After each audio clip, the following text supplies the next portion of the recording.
You don't need 10,000 Enjinite. You don't need perfect gear. And you definitely don't need this great staff of Hailstorm for 12,000 NE. Today, we're going shopping. Hello, everyone. Squash here, your resident peasant. Today, we're embracing our inner cheapskate. Because why spend 50,000 Enjinite when we can cry over spending only 6,000 for all gears? I'm here on a budget, with one goal: conquer level 15, like the financially responsible pumpkin that I am. What's a good build? People immediately recommend gear worth enough ENJ to buy a small kingdom. Better question, how do you know what to build? That is experience, my friend. Shown is an image or guide on how to build your characters. Feel free to pause this video. I will wait for you, my friend. Pardon my voice change, I'm getting sleepy. So today, we're proving that cheap doesn't always mean shit. Here are the rules. Every equipment slot: weapon, offhand, helmet, armor. Ring amulet must be legendary, but no item can cost more than 1,000 Enjinite. If it's over 1,000, I'm pretending it doesn't exist. Next, I can re-roll stats. It is reasonable to think that playing the game will get your resources anyway to re-enchant those ugly stats. Let us begin. First off is the offhand. Offhand is universal and can be used by all classes. We are looking for something that any class can use. Damage, critical damage, any class attack or abilities. I don't want to be locked being a mage, tank, healer, or dual wield. So we buy something with no trait as it is easy to adjust. Next up, ring. We only have two choices here. Both have critical stats. Logical choice for me is to buy the first one, since it has more damage stats. Next up, amulets. Quite a few choice in here, fellows. But whatever gets closest to getting a damage stats, such as percentage, ice, fire, electric, and critical hit and damage wins. Right now, we want the best primary stats. No magic is acceptable to attain our goal. I want to get the best out of our budget and deal damage. We can worry about magic find later. Right now, the third item sticks out the best since it has critical hit chance, damage, ice damage, and resist all, which we can replace later on. Next up is the weapon. There are a ton shit of cheap weapon in here, boys, but we will be going bow. The reason? Simple. Our offhand complements our weapon. We are not locked into a specific type, like mage, melee tank, healer, or rogue. We also have range as an advantage if we are going to play with unminted items. So right now, we are going archer. For the archer, we want as much damage stat as we can get. The ideal stats are attack skills. To increase our critical hit chance and damage, we don't care about attack speed right now, since it is not good. Next is any damage stat we can find. Percentage, flat, ice, fire, electric, poison. Next is critical hit chance. Higher chance of critical means we deal more damage, and the maximum critical chance is 50%. We aim to have at least 45%. We are not looking for anything perfect, just something we can work on. It will also be great if we can score a weapon with cast time reduction and energy per orb to spam our skills. Another thing to consider is the type of bow. There are 3: slow, fast, and normal. Those provide different damage multipliers, so it is preferred to have slow attack speed for higher multiplier, since we will not rely on our normal attack, but we rely on our skill casting and skill damage to complete the challenge. Currently, the maximum cast time reduce is 80%, and that is 0.10 of a second, meaning if we get that, you do the math, we can spam the shit of our skills, we just need to sustain it with energy per orb. It is also advised to get an equipment with no skills, as skills take up one primary stat, so we want something without it. But if we see something nice, even we skill, we go with it. After taking a look at the bow, we settle with the 800 Enjinite bow, as it is closest to my requirement, even though it has a skill which wasted a primary stat. Next equipment is headgear. Now archers use medium armor, so we only have 2 choices in here, and we should definitely go with the equipment with a cast, time, health, and energy, as we lack those. Cast time from the weapon, and this equipment will get us close to 80%, max energy to help increase the skills we can cast, and HP to take a hit from the enemy. But we don't have armor at this price point. I ain't complaining. Now for the leather armor, quite a few choices here, but if you paid attention, the ideal armor for a caster would be max health, armor percent, max energy. Then for the last primary, it would either be health per energy or defense skills. But since we are cheap shit, we buy what comes closest to what the ideal thing is without breaking the bank. And we need at least equipment with health per energy so we can regenerate our health, since we haven't scored an equipment with one yet. Let's equip the items and check our stats, shall we? First up, our total health, we have 1932, our energy is 188, and stamina 100. Total damage is 246, damage percent is 116% from equipment. Then next is critical hit chance sitting at 39%, and critical damage at 330%. For our defenses, we have 1044 armor, 1445 fire resist, 677 ice resist, 3121 electric resist, and 1500 poison resist. But we have 202% health per energy. Utility-wise, not much to see here, just 80% cast time reduce, too much stamina per energy and 71% energy per orb. Now for out-skill tree, 10 points for critical hit chance, 10 points for critical hit damage, 10 points for max health, 10 points for max energy, 5 points to move speed, and finally 10 points to magic find, because we got none, brother. Let's do a quick dummy damage test, shall we? This is by spamming our skills aimed at the dummy. Yikes, this looks disgusting and bad. We need to fix these items and re-roll some of them. First in the chopping board is the Amulet. Resist all dozen beeling in our full glass cannon theme. We want something damage related like a critical damage or a damage stat, so we get those. Next for our ring, we don't need max health. We want something we don't have. A critical hit chance, we try to attain that juicy 50% chance to crit. It may take a while to enchant stats, but hang in there, boys. Next is going to be the Offhand. We remove that shitty armor and aim for something useful, like an attack skill +4 or max energy. Do note that attack skills increases crit chance by 1% per level and crit damage by 7% per level, so basically crit chance increases by 4 and critical damage by 28%. OR, we can get max energy for more skill spamming. Now the weapon, it already has critical chance, critical damage, and damage percent. What we want is a damage stat, or a higher critical damage. Now the headgear from gold drops, we want what we lack the most, energy per orb, to spam that booty-goody archer skills. And for our armor, we went with another max energy. Let's compare our previous stats, shall we? Pause it if you want to see what changed. Left column is original stats, right is after re-enchanting or re-rolling a stat. Red means stat lowered, green means it increased, grey means no change. Enough chit-chat, let's go to the dungeon, shall we? First up, level 13 on Skeleton Faction. Round 1. Fight! Showing you the gears, just to ensure you are still believing in this shit.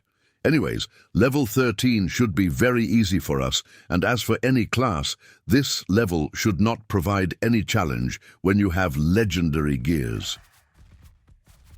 Based on initial damage, I think this will be very easy. Let's clear a few more monsters, shall we?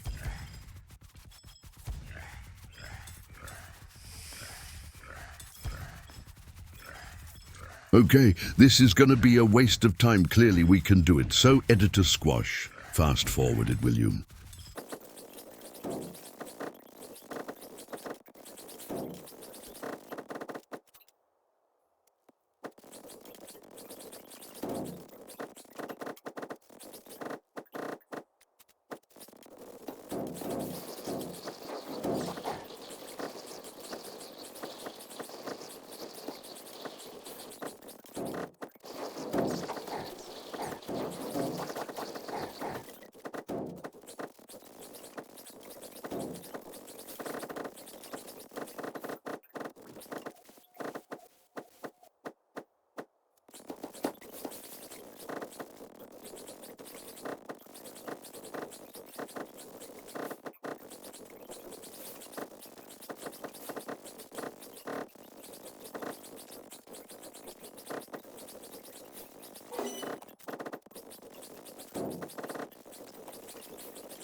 Yep, that was easy, my boys. Shall we take it up notch, shall we?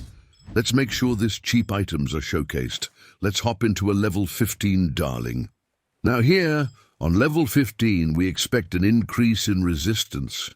We should feel enemies are harder, enemies hit harder, energy is harder to come by, but nothing that a determined squash can do. Well, what do you know? Our burst shot melted the first skeleton. I think this run would be okay. Let's hope so. A few more group to see our damage. Round 2. Fight! Wasn't so bad, wasn't it? See, 21 seconds to clear the front group. Not bad, Squash. Fast forward the boring part, will you?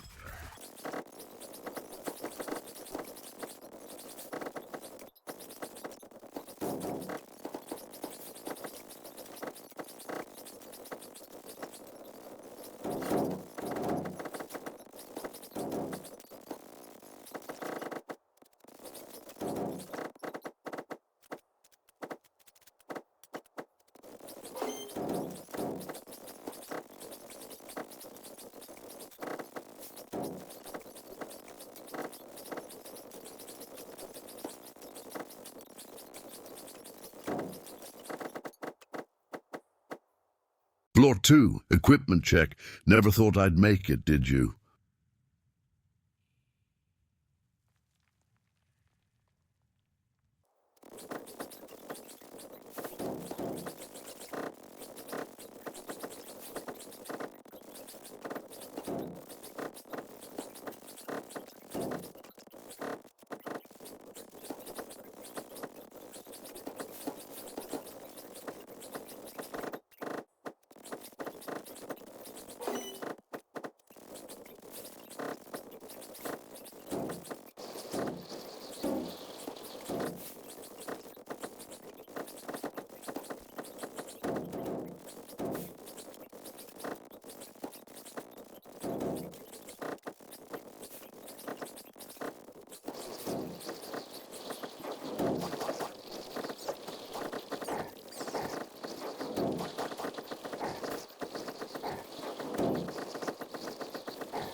Floor 3, let's roll, boys.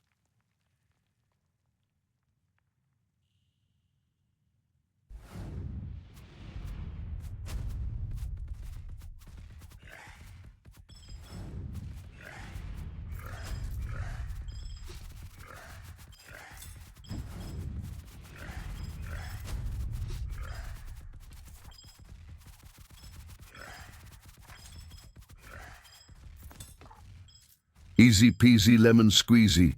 Let's push this trash gears to the fullest, shall we? A level 17 dungeon. This should be interesting, as we lack energy per orb and damage. I think this will really push the gear's potential to the limit and showcase what a real shit gears can do. Let's hope for the best, boys. I hope you're still watching. DM me the code. The French has provided the baguette and they are waiting for their peanut butter and jelly. And the timestamp to win 20 ENJ. Ha ha ha ha ha! Let's go, boys! Final round. Fight!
Okay, folks, boss time. We are at the end. We just need to finish this big boy. Watch it, folks.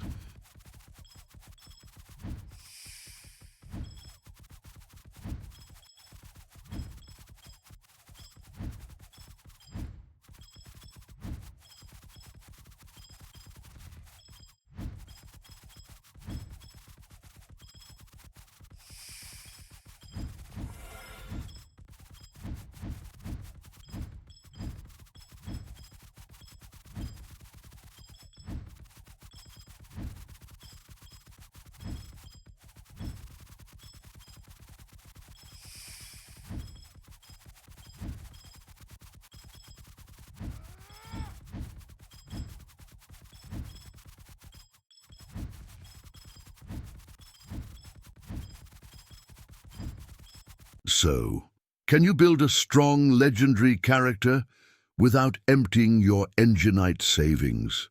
Absolutely. You don't need the most expensive gear.